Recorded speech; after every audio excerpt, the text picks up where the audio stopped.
going on, but I just parked now and starting the car again, it won't crank or start. See that?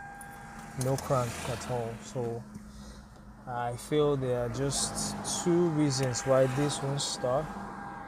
Let's go check the battery head and be sure the battery head is good. Let's be sure it's contacting well, because I really can't tell what exactly this is.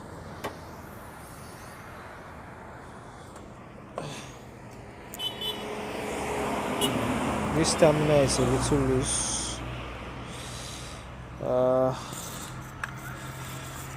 This is nice and tight though.